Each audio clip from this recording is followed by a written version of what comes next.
Oh, they've done it! Steven Terodde, an instant hero! Can you believe this? Plenty attacking! No! The comeback is complete! A stunning second half from Schalke!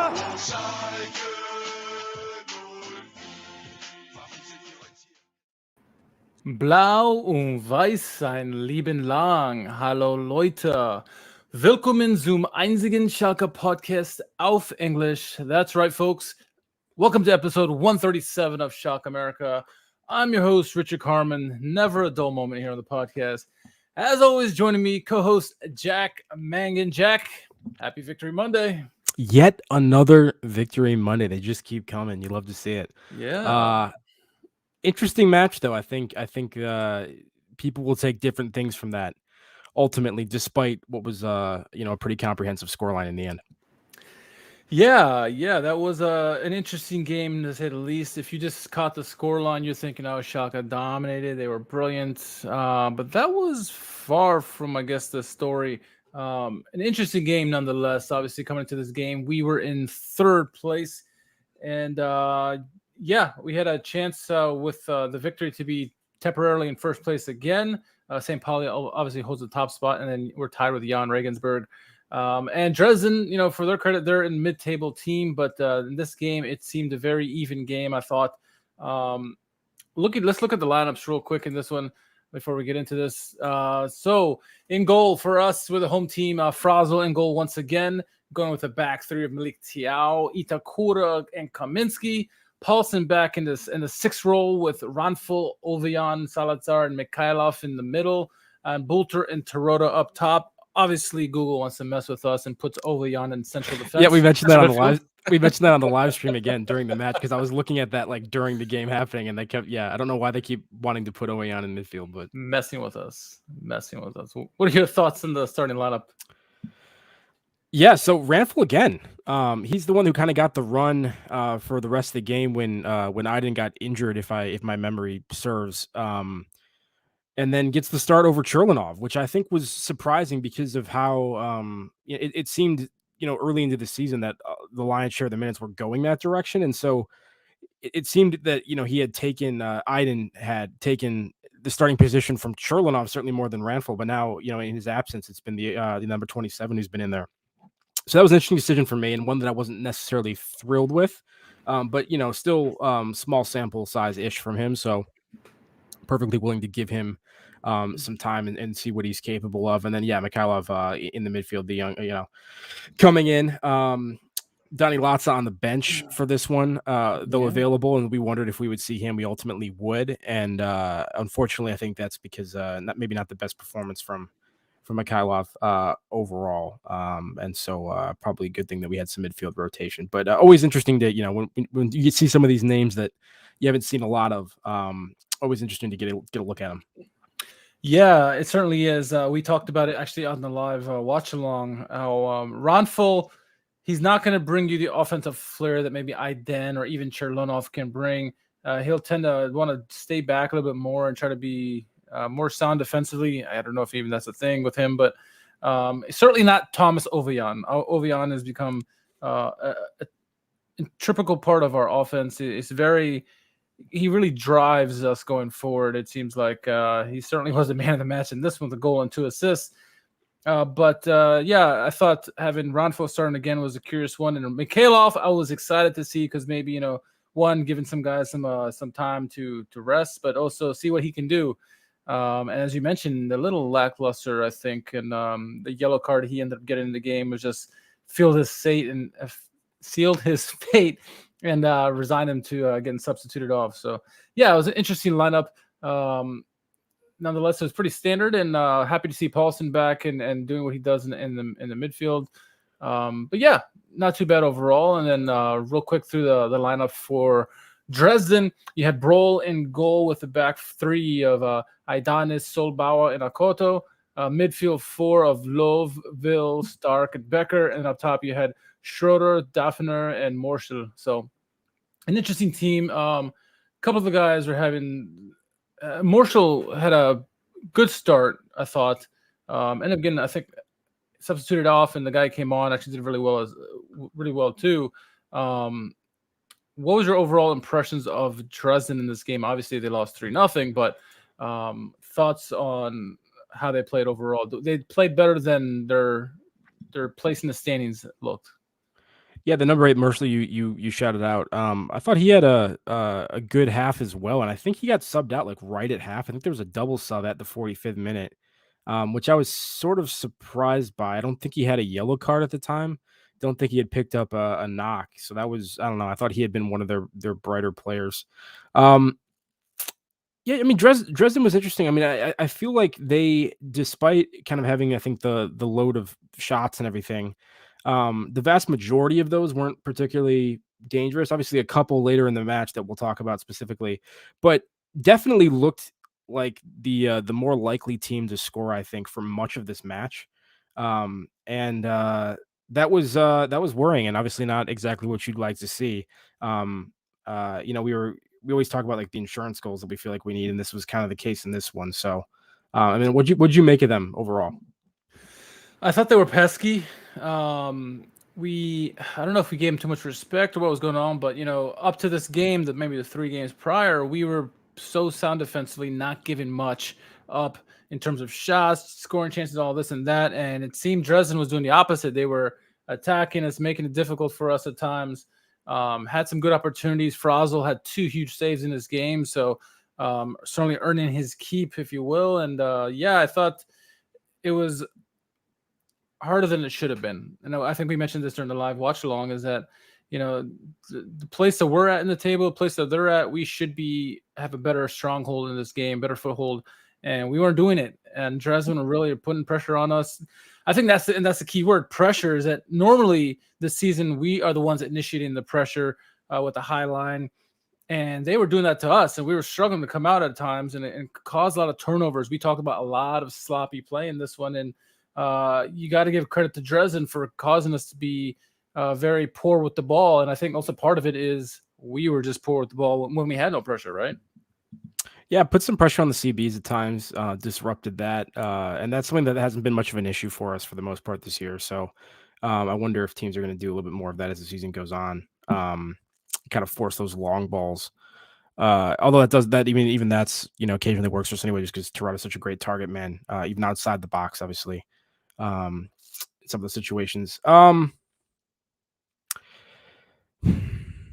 Dresden, I feel like, yeah, they definitely disrupted the flow of the game. But I also feel like there was sloppy play from us that was kind of unwarranted. I don't know what that was. I don't know if maybe, and once again, we're just kind of getting kind of narrative here, but like, I don't know if that's, the Veltins arena was really rocking, like seriously. And there was a little bit of like extra juice and enthusiasm. And so they're kind of overcooking some passes or something. Yeah. But, as much as Dresden did disrupt it, I feel like there was some of that was kind of like, we put ourselves in that situation a little bit. The crowd was really rocking. It was awesome spectacle to see Nordkurv, the way they were just in full voice. It seemed like we had full capacity. I don't know if it was or not, but it certainly felt that way. At least sounded that way when we were watching the match. So that could have played a part in it for sure. Shout out Ethan at Tedesco time at the game, of course. Yeah, hanging absolutely. with Renee as well in the over by the Nordkurv. So yeah, that was awesome. See that. Yeah, absolutely. And we obviously we're still waiting for Terodde to get his record-breaking goal. Didn't get it in this game again. He's a little bit of a funk, right? 2 games for him is a funk. But it was not like he wasn't involved. Early on, he was trying to be playmaker. There was a nice play really early on the game before the goal, actually, where he hits it over the top of the defenders, right to Boulter, and just outstretched, just missed him.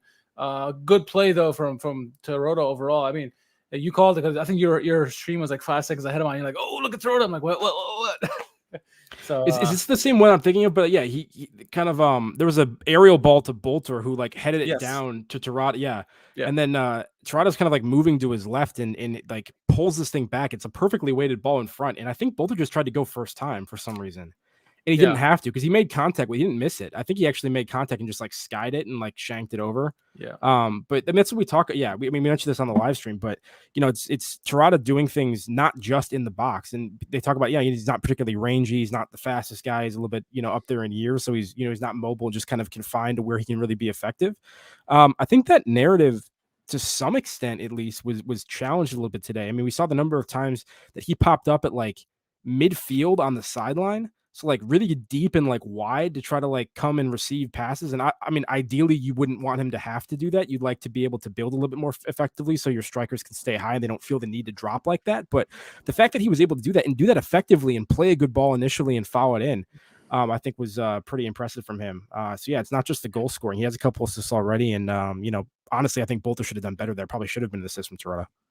Yeah, and I think part of why we saw Terodde, coming up the pitch so much, trying to get the ball, is that he was getting frustrated. I mean, as the game went on, he wasn't getting the service that he wanted, and you can see oftentimes he was yelling at his players to get in position, do better passes, this and that.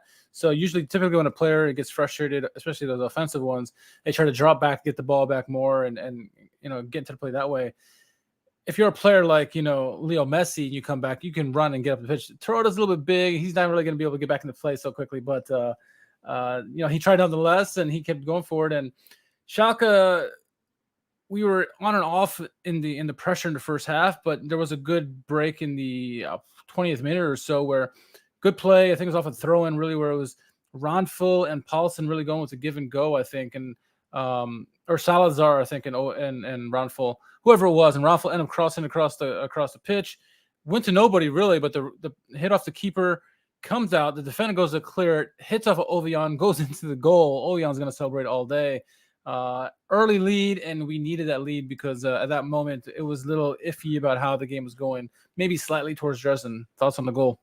I mean, first of all, I've rewatched the goal just to hear the roar of the Veltins Arena when it went in, which is it's a beautiful sound, man. Oh, it really is. Yeah, it is. Yeah, like I said, once again, they were rocking, and it was great to see everyone back.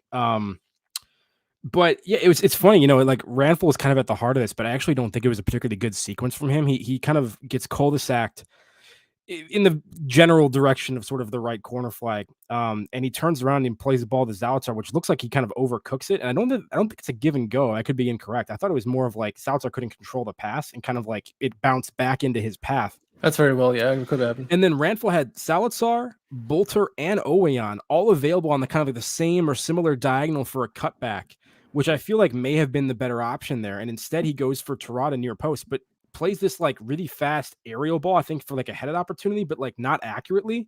So it misses Terodde significantly. And I don't think it would have been on target or anything. It wasn't like a shot, but the goalkeeper kind of comes out and tries to save it anyway. And, he's able to deflect it, but unfortunately right into the path of where Ouwejan was kind of making that trailing run. And as the defender kind of turns to clear this thing, yeah, he just gets a foot in there by, kind of full stretch with his leg, and it goes straight in. Probably not the way Ouwejan would have expected to score, his first goal for the club, but he'll certainly take it. And it's another like hustle play. Yeah. To put it, very simply, which is something that we've been talking about. That's something that I've really enjoyed about this team so far, and I think has served us well. I mean, that's the thing where if he doesn't make that extra sprint, that little extra effort at the end, and just kind of like, like that play didn't work out. I didn't get the ball on the trailing run I was making, so now it's going to get cleared. No, but he follows it in, and he goes full stretch and maximum effort, and he obviously very lucky, but gets rewarded for putting that effort in. So yeah, great start to the game there, and we'll talk more about Ouwejan over the course of the podcast, but continues to be very few new things that you can say about him. He's been so consistently excellent so far.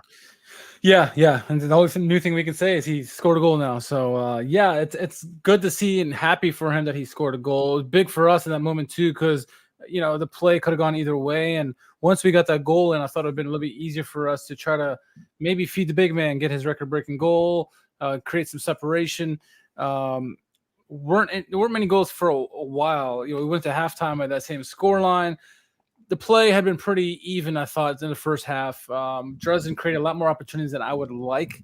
Like I said, coming into this game, we had played so well defensively where the opportunities were very minimal. I mean, Hanover I don't even think they maybe had 2 shots in the game overall. So it was a big change to see Dresden putting so much pressure on us. Frazel, up to this point, wasn't really tested terribly. All the shots they would get went right to him, but still, there are oftentimes in our box or in our final third, they were probably in our area more than we were in their area. And that's, we always talk about not creating enough chances, and it seems all the chances come from Thomas Ouwejan's side.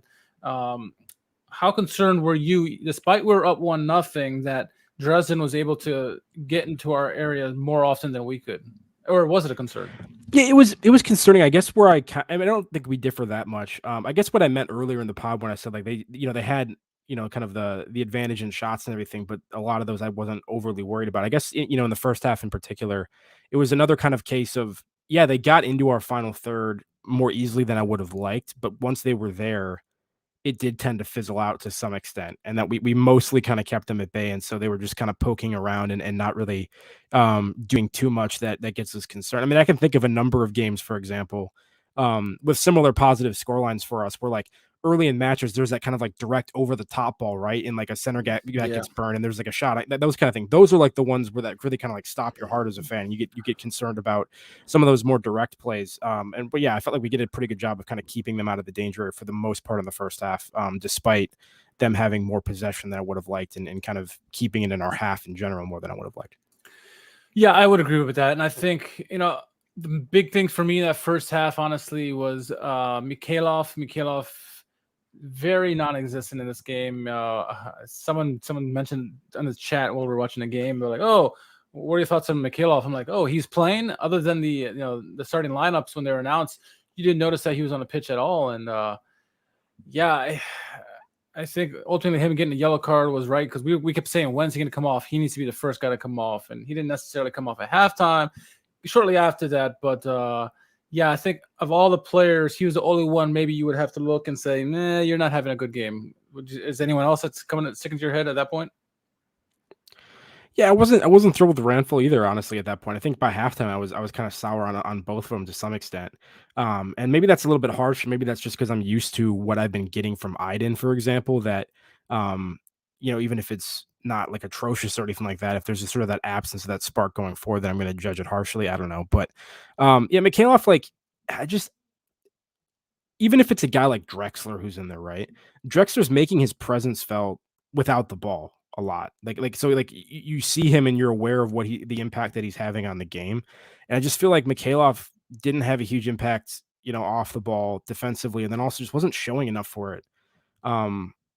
Either. He didn't look like, particularly hungry, like he wanted it that often. I mean, once again, he hasn't had a lot of, pitch time or anything, so I don't want to be too harsh on that. I just didn't feel like the chemistry was there. He didn't really feel integrated into the side. Right. As a whole, just seemed to be a guy that was like amongst the rest of the team as opposed to being, part of that starting 11. Really, it's funny because before in the pre-show talk, we were talking about who's that other players. Two players we were worried about injury wise. One was Iden that you mentioned, and the other one was Drexler. I couldn't think of it as Drexler when you said his name. Like that's who it was. Apparently, he just had a flesh injury, where they rested him in the game just to be safe. So that's good news, at least for us, because he's been very strong in that middle with Salazar. And now you have Paulson back as well, and Latza. The midfield is stronger now with all four of those gentlemen there. But yeah, it's Mikhailov. Go ahead. When you say flesh wound, do you mean like a cut, or you're talking about like a soft tissue injury? Because like it just said flesh wound. I'm gonna assume it's a cut. If it's an actual flesh wound, I mean, it does make sense because he's like the most Viking looking like of anybody on our team. Yeah, he probably Continue. Sorry. Yeah, he's not the angry tree, right? He's not Bolter. So. Yeah. And I don't know where I was going with this now. Podcast. Mikhailov, you're back to Mikhailov, I think. Yeah, Mikhailov. So Mikhailov comes off. He's been playing poor all game long and really not creating anything offensively. We had joked about maybe Latza coming on and maybe pushing Salazar out left, and I think Latza was the one who came on for Mikhailov. Happy to see Latza back. Obviously, he had an injury. He's the club captain. With his insertion into that midfield, it's going to be a stronger midfield than when Mikhailov was injured. No doubts about that. But we knew no matter what that substitution was, one goal lead is never enough for us. It isn't for most. Some teams there is, right? But not for us. Despite how good we played defensively this past, 3, 4, 5 game stretch, it's still a worry, right? We don't want to have that lead. Yeah, we had that late goal with Kaminsky last week, but And maybe we shouldn't be. Maybe that's just we're conditioned to be recently, because like you said, we have had several clean sheets recently and have done pretty well. But yeah, I mean, you and I were talking about it all live stream. We didn't feel safe. Also, I think considering how the game flow had been to that point, which once again, Dresden looking like the more likely team to score. We are Schalke fans who are used to this torture, so maybe that's why you said it's ingrained in us. We're used to it. So Glenn says you saw Drexler in a full knee brace, and that may have been because of a bad cut. Who knows? That's just what I'm reading, that he had a wound, so that's why they kept him out. Hopefully it's nothing serious, but yeah, we needed a goal, and then we finally get a corner kick. Thomas Ouwejan is obviously our set piece specialist. He gets an assist in this game right here. Bulter, the angry tree, left alone. Why anyone would leave Terodde or Bulter alone boggles my mind, and no one's covering Bulter, and Bulter just steps up, head deflects into the goal, and boom, 2-0 lead. And you love to see him celebrate because angry and happy all at one time. Yeah, it's always a sight. It's a sight to behold for sure. If I remember correctly, it was Latza who was instrumental in winning that corner in the first place. I feel like he made a trailing run into the box or something and had a nice, bit of footwork and helped win that. I mean, good to see him come on as well. It took long enough, right? 65th minute before we saw any subs. I think you made a joke on the live stream that, like David Wagner still coaching the team or something. Really just, we're looking around in like the 82nd minute and like, Goodness. So yeah, I was definitely kind of weirded out that it took that long to get some fresh blood in the game when I thought there were a couple obvious people that you could cycle out. Anyway, as you said, I mean, Ouwejan set piece delivery has been pretty great from, both free kicks and corner kicks this season. And I mean, I think there's 3 Dresden defenders in his vicinity near post who are marking nobody. I mean, I guess presumably marking him, but no one putting a direct body on him. And I mean, whether the ball ended up there kind of accidentally or Ouwejan saw that and intentionally hit it in there, doesn't really matter because Bolter made no mistake about it. Nice flick down header, kind of back post, and yeah, I mean, that celebration is something else, man. That's I don't think I'm gonna get tired of that guy. Yeah, when he gets excited. Yeah, no, I agree with that. And I remember, so we mentioned Frozl had 2 big saves in this game, and I know one certainly happened before this goal, before Bolter's goal, maybe both. He didn't have much to do in this game, Frozl, that is, but there was a couple times he's called upon. It was a header off like a short corner, good header on the ball, and he got his paw on it, knocked it over the bar, and then later on he got another big save on it on that as well. So, he quietly had a very strong game. I think we rated him, 8.5 or something out of 10. I mean, he had a pretty strong game, probably our second best player, I would guess. Thoughts on Frozl and the importance of his saves before the goal that Bolter scored? Yeah, the one you mentioned was on a short corner, and it wasn't like particularly like awfully defended or anything. It was kind of weird that it ended up requiring as nice of a save as it did, but it was a nice save. I in particular obviously have been a little bit critical of him, or at least maybe if not like critical of him, but like critical of the move in general. Yeah, basically saying there's not a need for it. And so I hadn't really seen anything up to this point, to really be like, okay, he's really stamped, his name on the position and kind of like justified it or, really proven without a shadow of a doubt. And I still don't necessarily think he's done that, but I mean, certainly I had to, give credit where credit's due in this one, because multiple times he was called upon, and I think those were both on target shots, and required pretty cat-like reflexes from him, and he did very well on both of them to pin him over. So good on him. The shot stopping was there in this one, and that's Fairman's always been good at that. So as long as Frozl can do that as well, and then maybe add some other things as we talked about, then he's it's going to be justified. Yeah, and shout out to a friend of the show, Abel Mezeros, because he mentioned when we first got him how this guy is actually a decent shot stopper, not just all about his feet. And he referenced me to a game against Ajax when he was in the Eredivisie and had 16 saves against Ajax, and like big saves too. So we finally get to see some of the saves in action. We don't always want to see those kind of shots go against our keeper, but it's nice to see that he's there and ready for it when those plays come. And so we get the goal with Bolter. Finally some relief, and now we're hoping, hey, maybe we can kind of spread things open, maybe get Terodde to finally get the record breaker. Had some opportunities, but we finally get the late goal. And it's again Kaminsky. Kaminsky scored in the 5th minute of stoppage time last week. This time scored in the 4th minute of stoppage time. And who got the assist? Thomas Ouwejan, second assist of the game, goal and 2 assists, easily the man of the match. But happy for Kaminsky. I like seeing when he scores. Was that his third now? Because I feel like the one that he had the other game wasn't his first goal of the season, but I could be wrong about that. For some reason, Yeah, I thought he had you're one right. I other think it one might be his earlier. third. I think it might be his third. Yeah, but I mean, either way, I mean, you like to see goals popping up from, once again, areas outside of just Terodde, which is what we had talked about. That's great. But when you have that, and he has like 11 goals so far this season, but not a lot of depth up there, so you need some production from elsewhere. Ouwejan's going to be a consistent source of it, and nice to see some guys that can finish him. So, once again, I mean, it's one-on-one. It's not super well defended or anything. He just gets body position, and the ball comes in on really nice ball. So yeah, Ouwejan deservedly man of the match. And once again, not just on the score sheet. I mean, like doing things defensively as well. His work rate in general, just pretty impeccable. He's always had that work rate with us, at least. I'm not gonna say always, but with us, he's had that work rate, and good to see him finally starting to pay off. Goal and 2 assists in this game. He has now 6 assists in his Zweite Liga, second in the league, only to St. Pauli. I think someone in this chat mentioned who it was. It was Kira from St. Pauli. So, St. Pauli is a team who's like to score goals this year. They got the leading assist man, Bergstaller, who had a goal taken off from offsides. Still, he's got 10 now. Had a goal anyway, though. He had a goal anyway. Later. Yeah. 61st minute. Yeah. So that'll be a big game once we play them. But yeah, Ouwejan coming up huge for us. And we talked about it as a broken record, how we don't do enough in the final third to create opportunities. But the one person who seems to be creating that opportunity when it's not Bulter and Terodde really just kind of getting stuff out of the blue, it's Thomas Ouwejan. Always involved, whether it's him with the crosses in, his interchanges with either Salazar or Drexler, or just a free kick in general. He seems to be always involved, and you love to see it because, as hard as he plays, he contributes very well offensively. We've been looking for this left winger for a long time. We had, in the past, obviously, we had some good wingers, and then we hope to see that with Kolasinac and some other players, but it's good to see. We hope to see Iden back so we can see both sides doing this, but Ouwejan, you got to give him credit, right?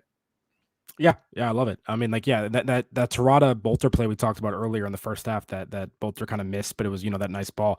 That's the kind of, the two of them just kind of manufacturing something out of nowhere that we talk about. A long ball gets played in, it's an awkward header, falls to one of them to make a run off it, that kind of thing. And it's like that kind of play between those two guys, and then Zalazar just kind of running around and doing things was too much, I think, of like the bulk of our creativity early on. But as things have settled in, I mean, Ouwejan's been good all season long, but as things have settled in, and we'd be able to kind of create more from the flow of things. Obviously, a lot of these were like set piece assists here, but I mean, I think he still led the team in crosses as you would expect, that sort of thing. So, he's been consistently dangerous, and compared to what our kind of left back play has been, at least going forward, the last couple seasons, it's a welcome change.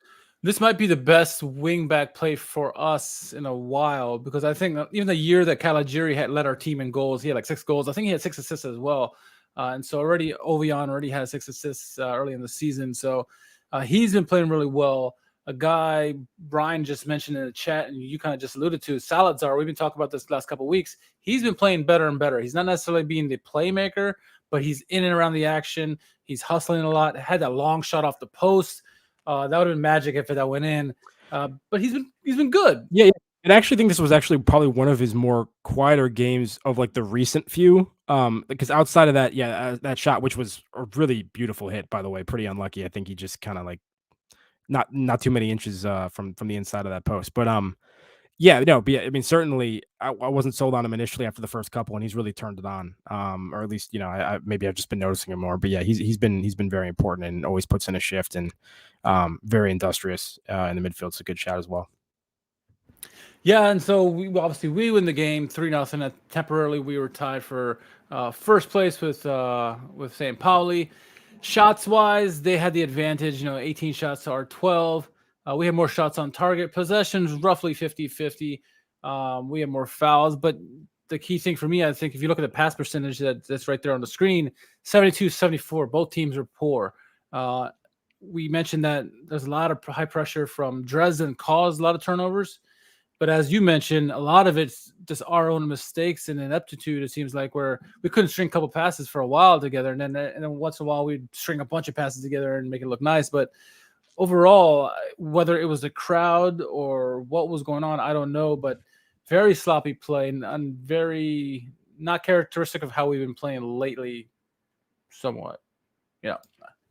No, yeah. I mean, there's been a number of games where, especially in transition, it's been very in sync, very slick. A lot of one-touch passing, people like kind of making well-timed runs off each other. There was less of that. The chemistry wasn't as there. Yeah, and credit to Dresden for causing some of that disruption for sure. But just not as crisp as it has been.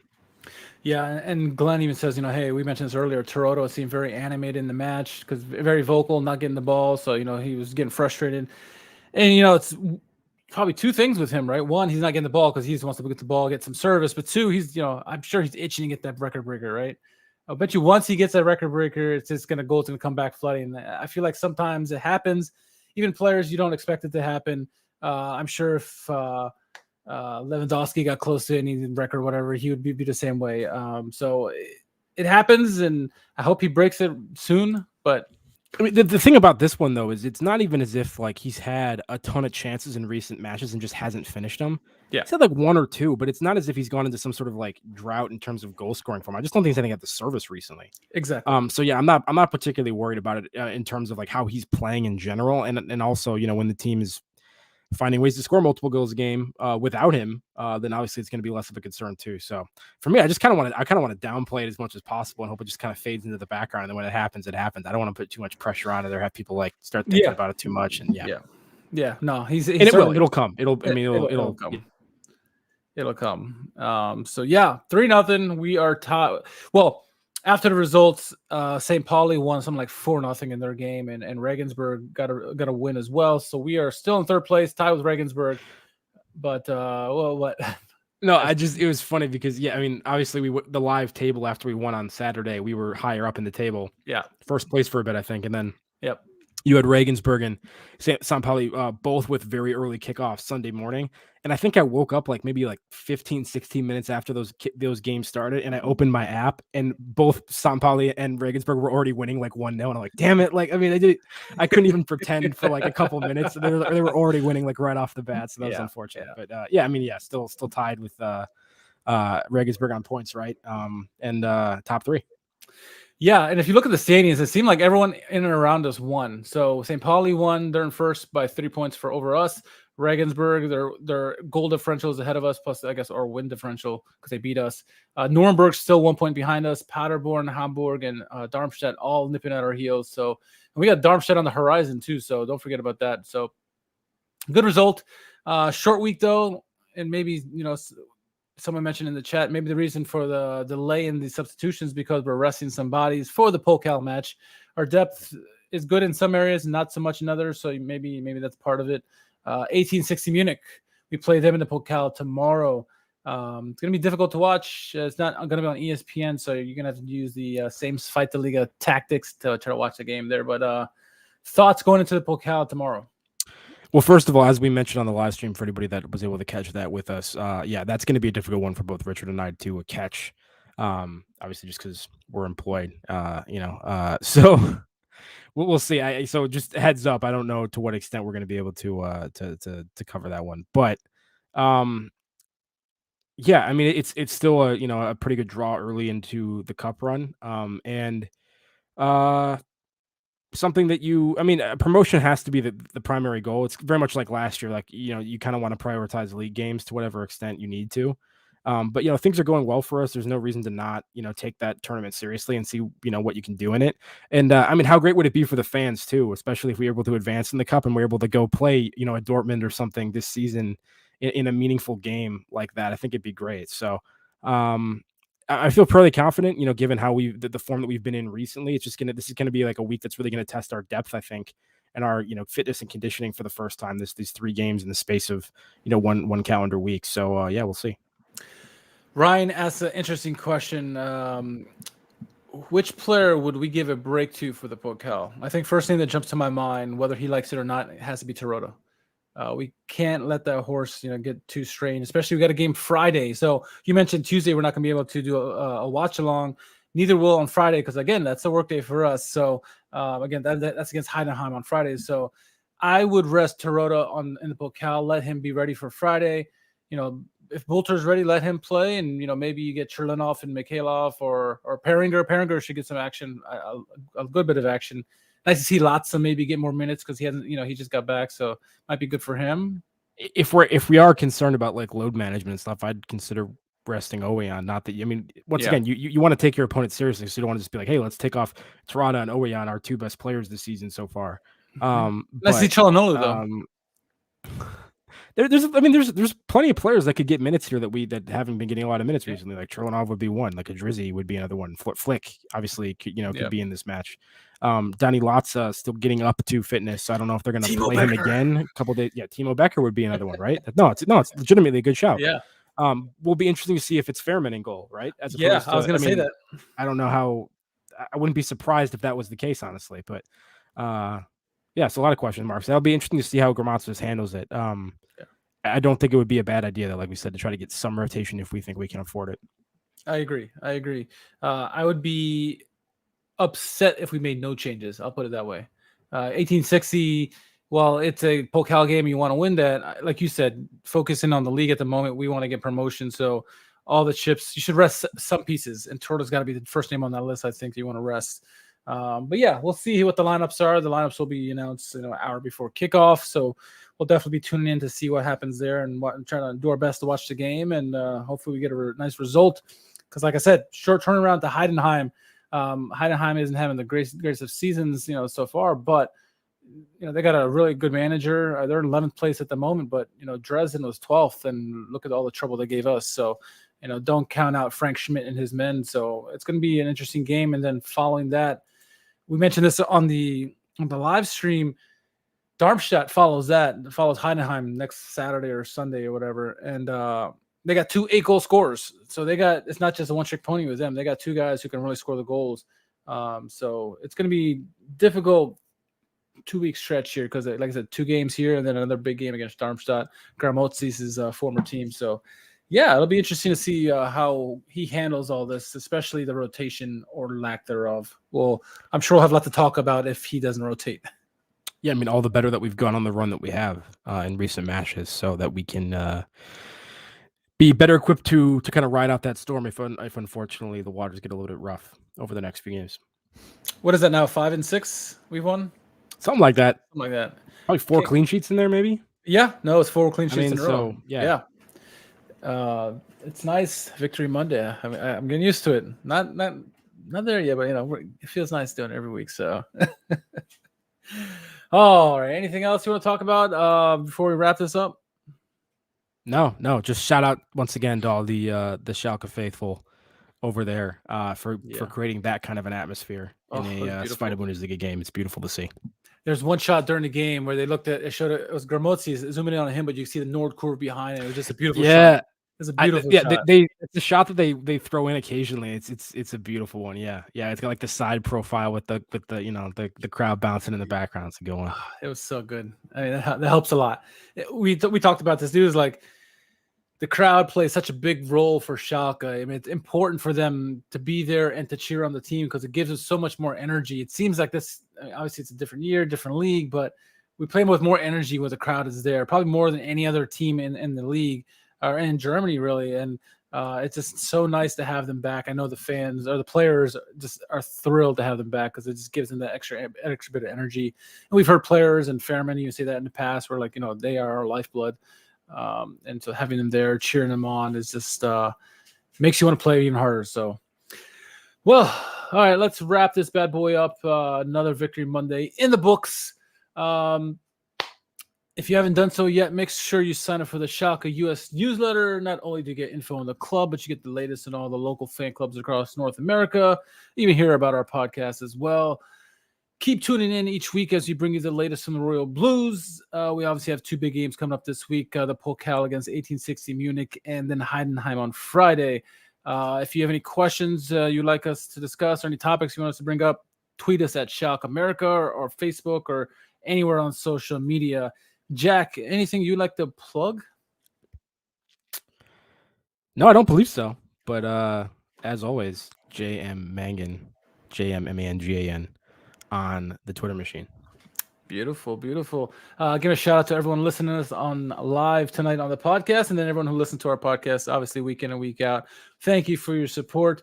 As always, you can follow me at R_KHARMAN. Until the next podcast comes, my friends, or live stream, we'll catch you soon. Glück auf.